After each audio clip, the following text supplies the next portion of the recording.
Good morning everyone.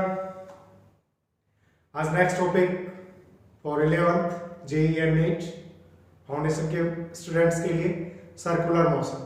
बहुत ही अच्छा interesting topics है और मैकेनिक्स को पढ़ेंगे जब इसके टूल्स हमारे काम में आएंगे बीच बीच में हर एक चैप्टर में। तो नेक्स्ट हम ले रहे हैं सर्कुलर मोशन। नोट कर लीजिए आप लोग भी।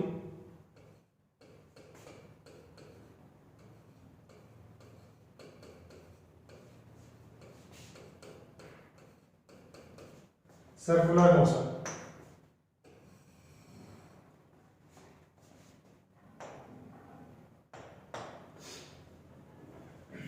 सर्कुलर मोशन इन सिंपली हम ये कह सकते हैं motion in a plane, motion in a plane और 2D motion, 2D motion, 2 dimensional motion, या फिर हम क्या कह सकते हैं को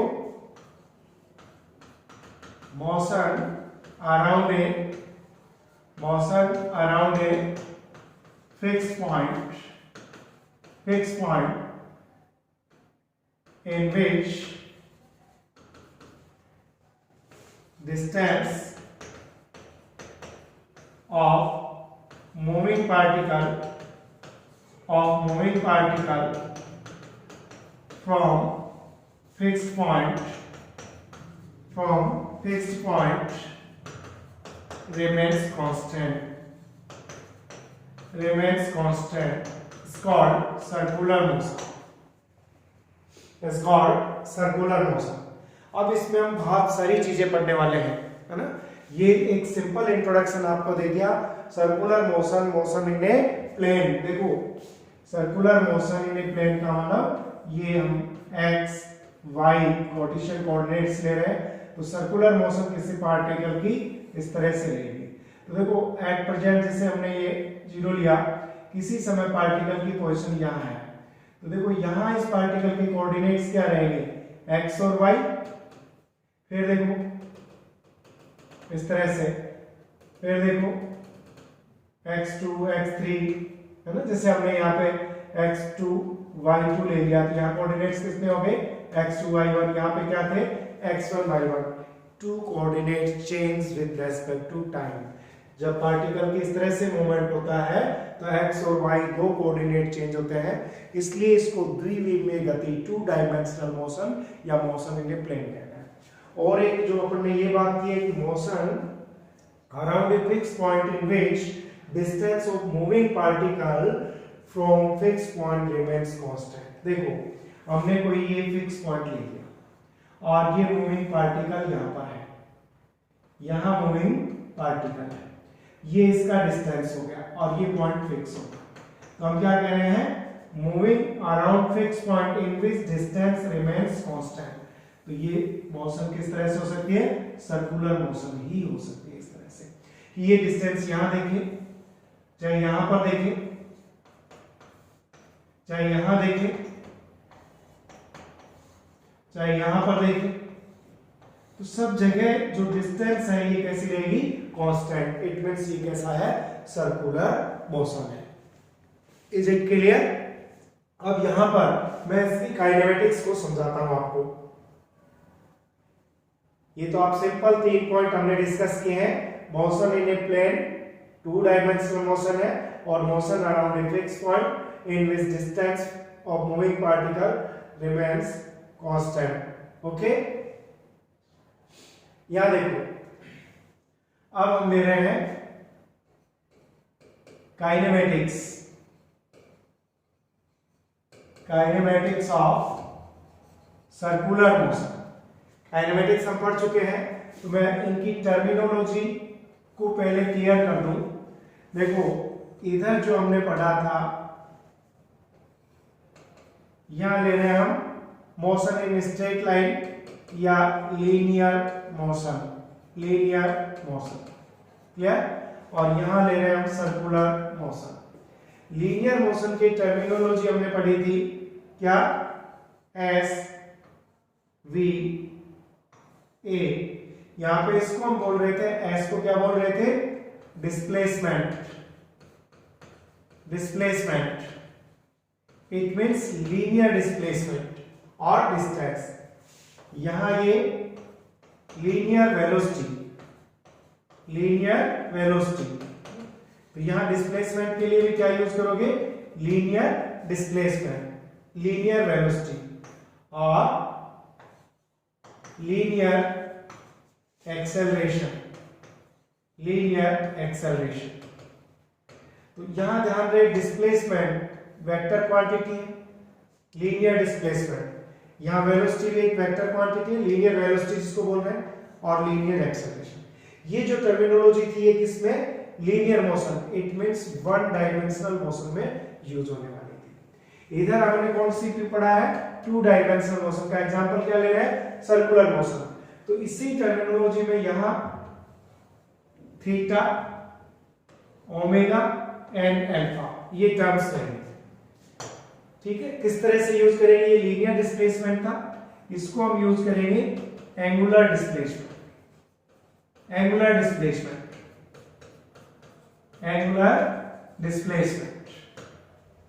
ओमेगा यहां रहेगी एंगुलर वेलोसिटी, और यहां पर रहेगा एंगुलर एक्सेलरेशन,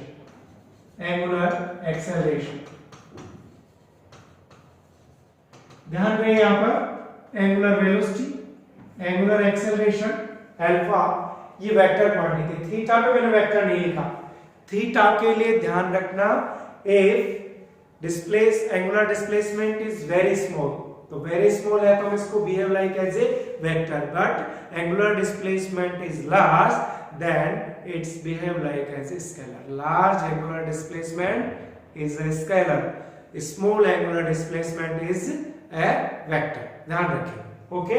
इसलिए मैंने यहाँ पे नहीं लिखा।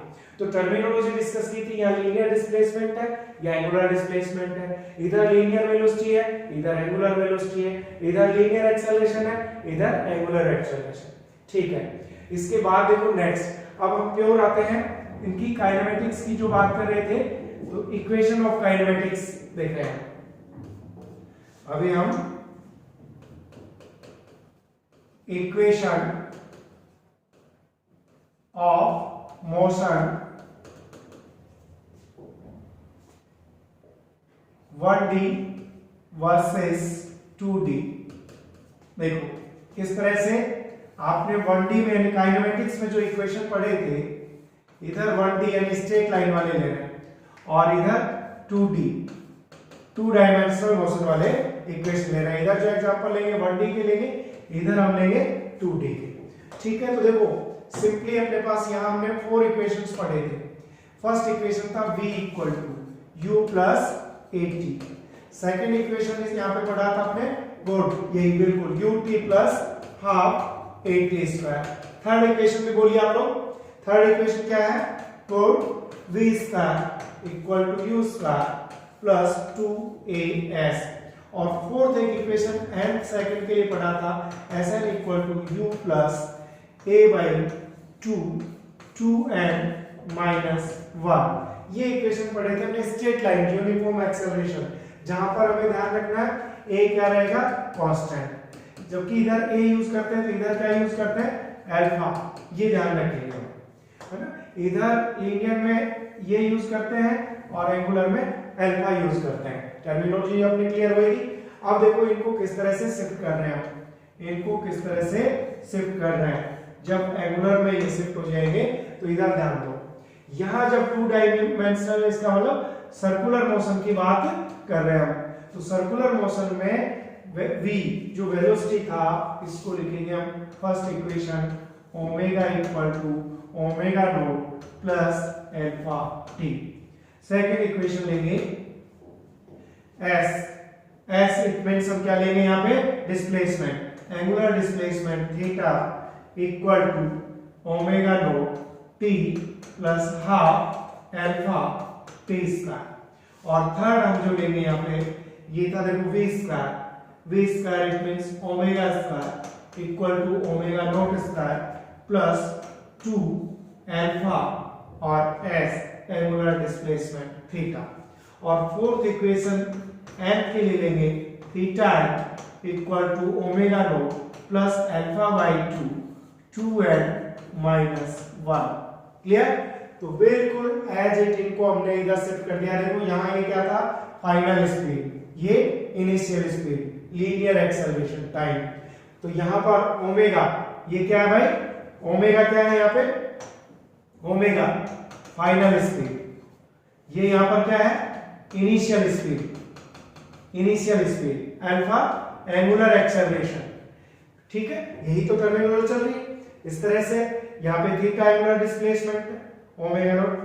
ठीक है, तो ये सारे इक्वेशन इसमें शिफ्ट हो गए, आपने इजीली से पढ़ लिया है और ये इसमें भी 2D में काम में आने वाला है। ओके, अब हम कुछ चीजें यहाँ पे आपको डिटेल से भी समझाएंगे। अब हम फर्स्ट टर्म्स पे आ रहे हैं। फर्स्ट ले रहे हैं angular displacement, angular displacement, angular displacement, angular displacement. Angular displacement देखो ये क्या है, ये सर्कुलर मोशन कोई पार्टिकल कर रहा है। सपोज इसका इनिशियल पोजीशन यहां पर ए था और जब ये पार्टिकल यहां से मूवमेंट करके बी पर आ गया तो यहां ये फिक्स पॉइंट लिया हमने इसका, यहां से ये आ गया यहां पर। ठीक है, और ये जब यहां से पार्टिकल की पोजीशन यहां हुई, देखो यहां पे ये जो था ये कहलाता है पोजीशन वेक्टर आर और ये कहलाता है एंगुलर डिस्प्लेसमेंट डेल्टा थीटा, और ये हो गया डेल्टा एस जिसको हम क्या बोलते हैं, आर्क। तो यहाँ angular displacement delta theta equal to हमारे पास रिलेशन होता है आर अपॉन रेडियस। तो डेल्टा थीटा इक्वल टू हमारे पास r, it mean delta S upon r. ठीक है, तो ये एक रिलेशन आ गया, इसको बोलेंगे हम एंगुलर डिस्प्लेसमेंट, एंगुलर डिस्प्लेसमेंट, और ये आर और ये रेडियस। ठीक है, और इसका यूनिट क्या रहता है अपने पास, रेडियन, इसका यूनिट होता है रेडियन। क्लियर? लेकिन कई को रहता है कि सर्कुलर मोशन में ही एंगुलर डिस्प्लेसमेंट होता है, ऐसे नहीं। आप इसके अलावा देखिए, हम इस चीज को देखो, ये फॉर एनी ऑर्बिटरी पाथ, यहां फिक्स पॉइंट लीजिए, आप इस डेफिनेशन पर जाइए। फिक्स पॉइंट यानी यहां पर ऑब्जर्वर है, सपोज दैट फर्स्ट पॉइंट यहां पर है, ये पॉइंट ए है और ये कोई पॉइंट बी है, ये कोई पॉइंट बी है, तो this one is angular displacement delta theta. इस तरह से एक स्ट्रेट लाइन है, यहां से पार्टिकल यहां चला गया तो हम इसका फिक्स पॉइंट से पोजीशन वेक्टर देखो, दिस वन और this one is position vector r2, this one is angular displacement delta theta। तो ऐसा नहीं कि सर्कुलर पार्ट होगा, हम फिक्स पॉइंट के अराउंड यदि पोजीशन वेक्टर के चेंज करेंगे तो ये भी क्या रहेगा, इसका एंगुलर डिस्प्लेसमेंट डेल्टा थीटा होगा। ओके, अब डेल्टा थीटा देखो ये स्मॉल है तो हम इसको इस तरह से देखो ये ले सकते हैं, हम यदि स्मॉल है तो इस तरह से यूज करते हैं। तो डेल्टा थीटा जब स्मॉल हो यानी डेल्टा टी टेंड्स टू 0 हो तो हम इसको डी थीटा यूज करते हैं और इसको वेक्टर डी थीटा लिखा जा सकता है एज ए वेक्टर। बट जब डेल्टा थीटा लार्ज हो तो लार्ज रहेगा तो एंगुलर डिस्प्लेसमेंट को हम क्या लिखेंगे, थीटा, और थीटा इज ए स्केलर, फिर ये इस तरह बिहेव करेगा स्केलर की तरह, ये ध्यान रखेंगे। ओके, तो ये था एंगुलर डिस्प्लेसमेंट। अब हम यहां पर देखो, यदि ये पूछा जाए आपसे इन 1.5 revolution, in 1.5 revolution of a particle, angular displacement, angular displacement, angular displacement ऐसे लें तो देखो 1.5 रिवॉल्यूशन, यदि ये एक रिवॉल्यूशन ये हुआ, आर रेडियस मान लेंगे, फिर 2 रिवॉल्यूशन 1.5 तो 1.5 रिवॉल्यूशन, तो एंगुलर डिस्प्लेसमेंट हमें थीटा थीटा क्या था, डेल्टा एस अपॉन आर। देखो डेल्टा एस 1.5 कितना हो गया, 1 कंप्लीट का मतलब 2 पाई आर, हाफ का मतलब pi r upon r. It means कितना आ गया अपने पास, 3 पाई आर अपॉन आर। तो इस तरह से angular displacement theta equal to 3 pi. It means it's calculate like as a scalar, scalar की तरह हमने कैलकुलेट किया लार्ज है कि 1.5 रिवोल्यूशन में कितना हो गया, 3 पाई। समझ गए। लीनियर डिस्प्लेसमेंट की बात करते हैं तो हम 2r ही करते हैं 1.5 में। समझ में आ रही है ना बात। ओके, ये एंगुलर डिस्प्लेसमेंट है। अब हम नेक्स्ट बात करेंगे यहाँ पे। देखो एंगुलर डिस्प्लेसमेंट जो है ये वेक्टर होगा, तो कैसा वेक्टर होगा, एक्सियल वेक्टर। इसकी जब भी हम बात करेंगे थीटा की, तो थीटा कई बार पॉजिटिव और नेगेटिव का आता है, तो ध्यान रखना यदि एंटी क्लॉकवाइज घूम रहा है, एंटी क्लॉकवाइज इट मींस यहां पोजीशन वेक्टर था और यहां से ये इस तरह से गया एंटी क्लॉकवाइज, ये यहां पे है, तो एंटी क्लॉकवाइज ऑलवेज पॉजिटिव। और यदि एंगल हमें इस तरह से लिया, इधर लिया, ये थीटा लिया है ना, तो ये थीटा लेंगे तो ये कैसा रहेगा, हमेशा नेगेटिव। तो एंटी क्लॉकवाइज पॉजिटिव रहेगा, एंड क्लॉकवाइज कैसा रहेगा, नेगेटिव रहेगा। ओके। और अब हम बात करें सिंपली इसके बाद एंगुलर वेलोसिटी, यहां ले लेता हूं मैं एंगुलर वेलोसिटी। तो angular velocity it means the rate of change in angular displacement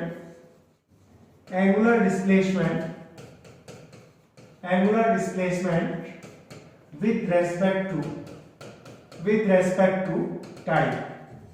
It means angular displacement omega equal to the rate of change in angular displacement with respect to time.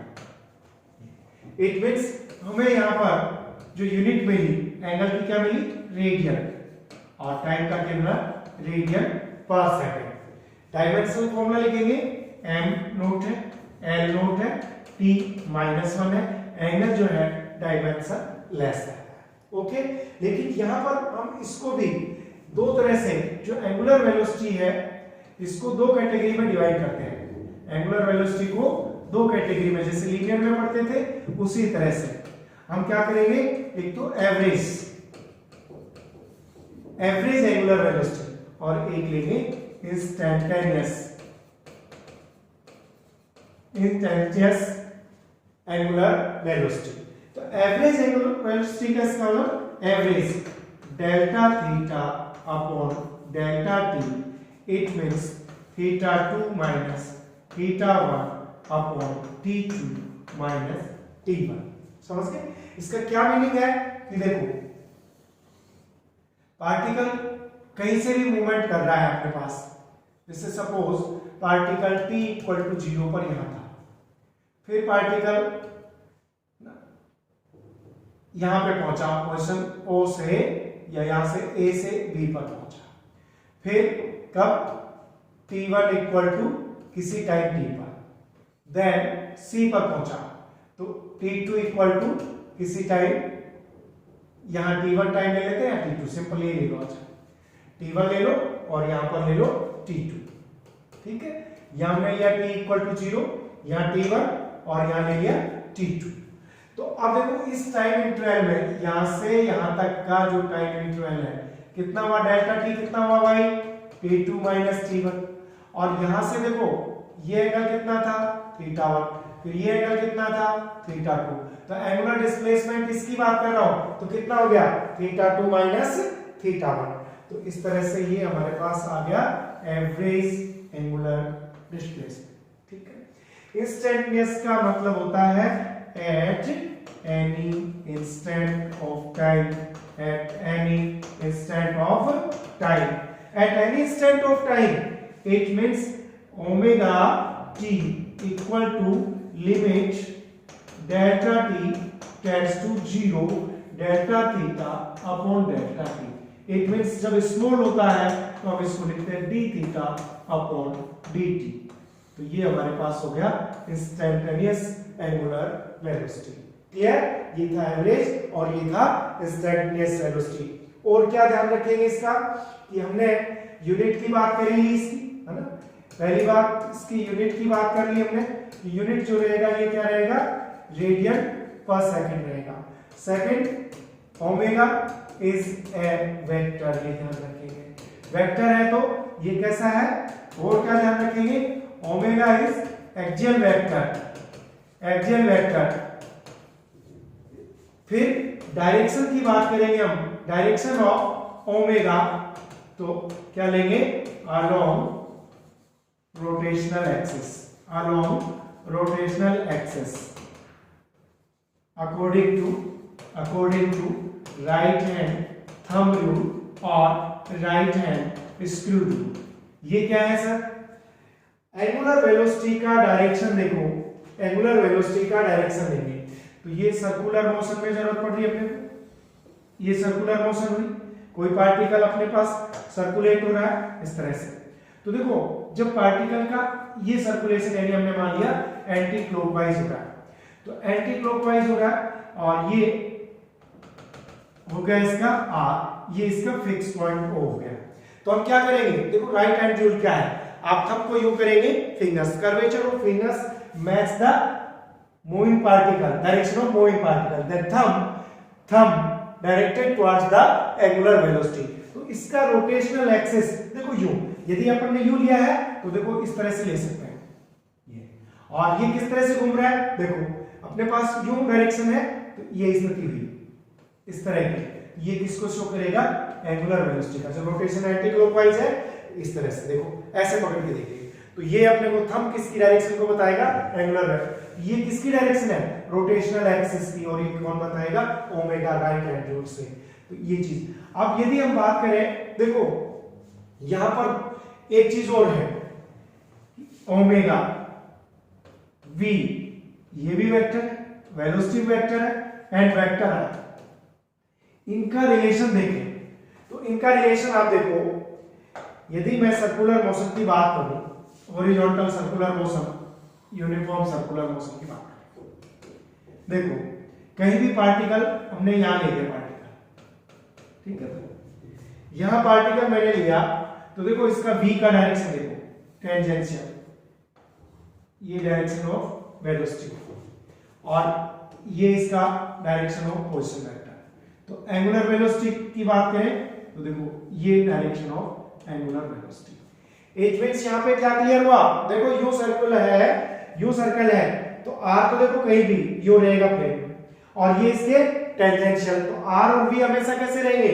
देख लो, चाहे कहीं भी देख लो, आप यहां पे are है तो वी है, तो आर और वी में एंगल देखो, यहां पे आर है वी यू है, यहां पे आर है वी यू, यहां पे आर है वी यू। तो आप समझ गए होंगे, आपका आंसर आ गया होगा कि आर और वी हमेशा कैसे है? परपेंडिकुलर। देखो यूं, तो अब ये किधर है? Angular acceleration. तो देखो क्या स्थिति होगी? ये स्थिति अपने पास किसकी है? ओमेगा की। और ये स्थिति किसकी है भाई?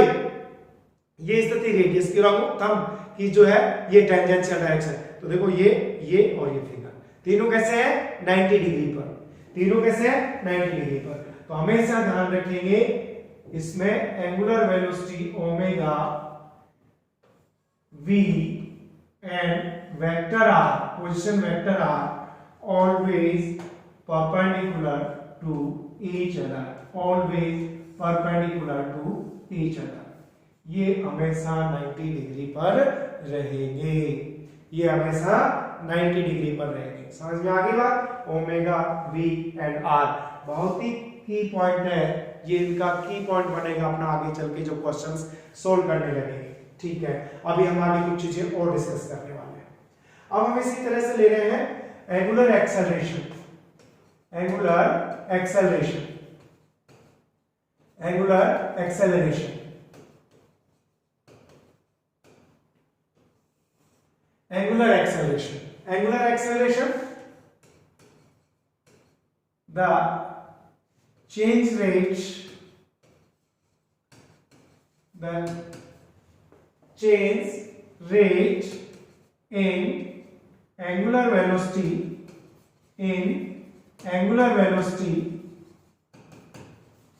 with respect to time. The rate of change, क्या नोट कर लो बेटा, the rate of change in angular velocity with respect to time. The rate of change in angular velocity with respect to time known as angular acceleration.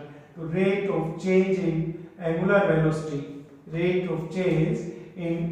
velocity delta omega upon delta t, और all are, ये alpha and omega क्या है, vector है।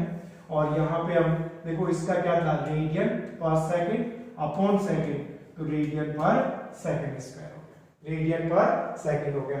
और यहाँ भी ध्यान रखेंगे उसी तरह से कि जब हम अल्फा की बात करेंगे तो अल्फा इज ए वेक्टर, और ये किस तरह से हमें दो तरह से पढ़ना पड़ेगा, एवरेज एंड इंस्टेंटेनियस।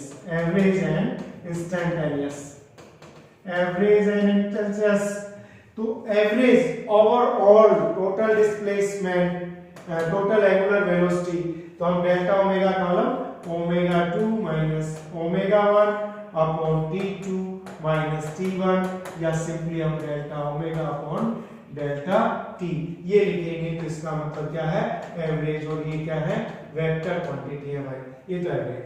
और हम alpha equal to limit delta t tends to 0 delta omega upon delta t ये लेंगे, तो alpha equal to d omega upon dt, इस तरह से लेना होगा।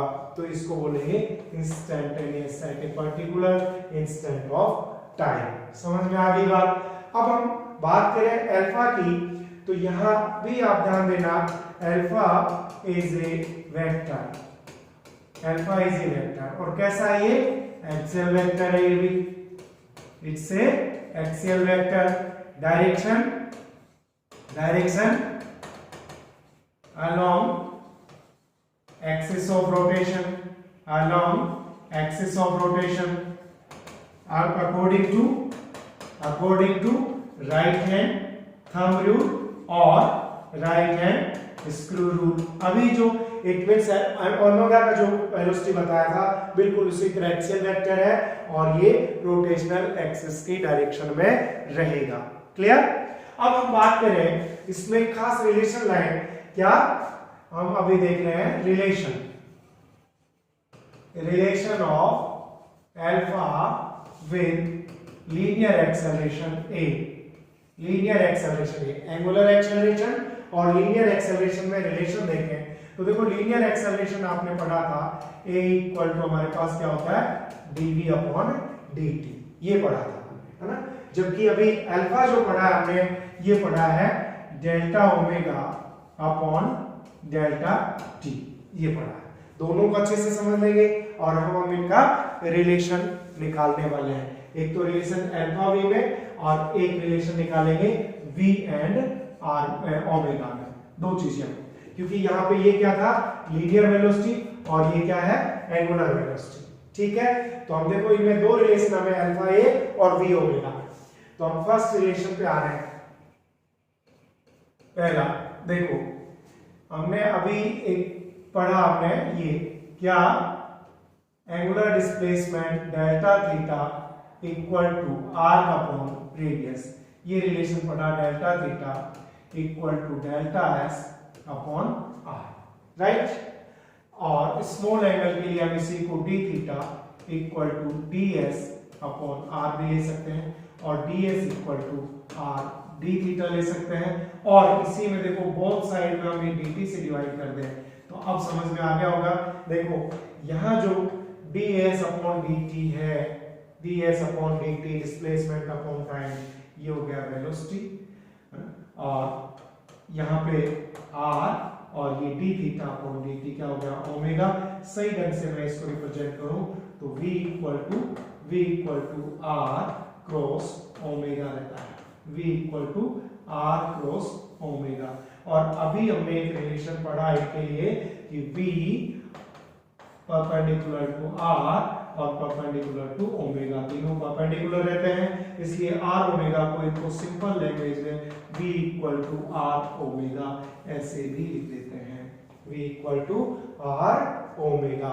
तो ये बात समझ में आ गई आपके, v equal to R omega, ये भी ले सकते हैं। अब हम बात करेंगे, ये तो बात रिलेशन किस में ले लिया अपन ने, v एंड ओमेगा में रिलेशन ले लिया हमने, ये रिलेशन ले लिया v एंड ओमेगा में, v एंड ओमेगा में रिलेशन, ठीक है। और अभी हम नेक्स्ट इसका जो रिलेशन लेंगे वो अल्फा के लिए निकालेंगे, अल्फा का मतलब एंगुलर एक्सेलरेशन। तो देखो एंगुलर एक्सेलरेशन के लिए हमारे पास यहाँ पे था ओमेगा इक्वल टू, या अल्फा की वैल्यू लिखते हैं या ओमेगा, तो ओमेगा इक्वल टू हमें मिला था D theta upon D T, ये रिलेशन आएगा, ठीक है।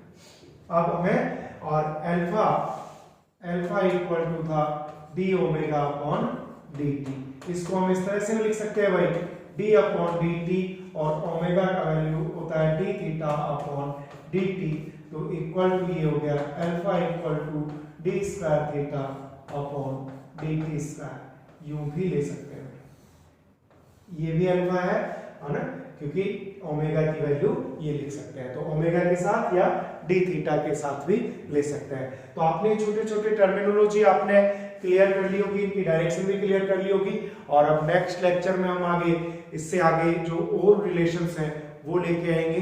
Thank you so much, have a nice day.